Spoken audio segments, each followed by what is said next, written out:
Ladies and gents, welcome back to my channel. So last week I talked about 5 guitars that I found disappointing, and this week I want to do the exact opposite.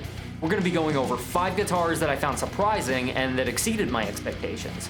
So buckle up, we're going to get right into this. Let's kick things off with the one I was most surprised by.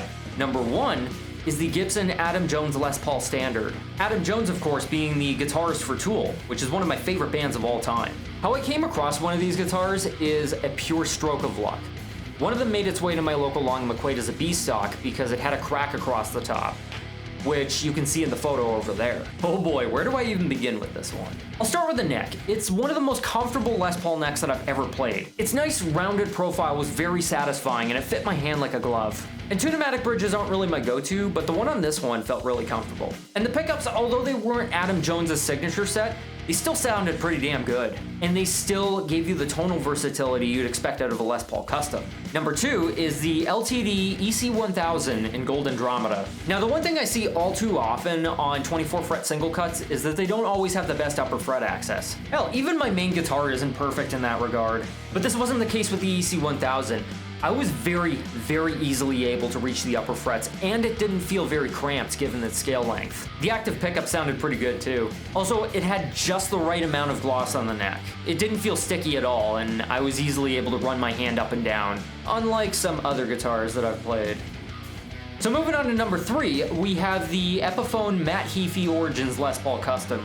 Now I'm a huge fan of Trivium, so I had to try one of these out. And I just gotta say, the Fishman MKH Fluence pickup set is so versatile that it's insane. Not only does it give you the same versatility as a Les Paul Custom, but it also gives you coil splitting and different voicing options. And the longer 25.512-inch scale length felt oddly satisfying on a Les Paul. And Jared Dines was right about one thing, they're pretty heavy guitars. But I'm not really surprised, it's a Les Paul Custom after all. And number 4 is a Harley Benton TE that I found at a hawk shop a little while ago. The TE is Harley Benton's Telecaster knockoff. And I gotta say, the build quality on that was actually really good for its price point. I think they were asking about $200 for it, but it played and felt like a medium end Squire.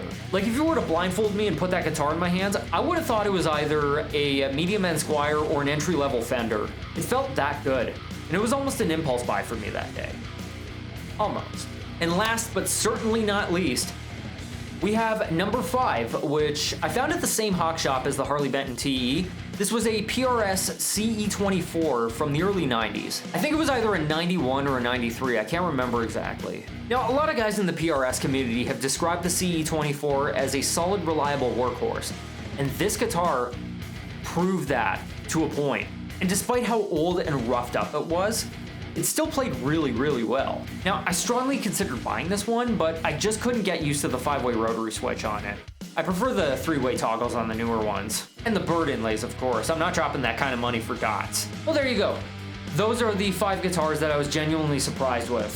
What are your thoughts on these guitars? Let me know in the comments section, would you kindly? Also, I've got a couple more videos coming down the pipe in the near future, so if you haven't already, would you kindly hit that like button, subscribe to the channel, and hit that notification bell? Thanks for watching, and I'll see you soon.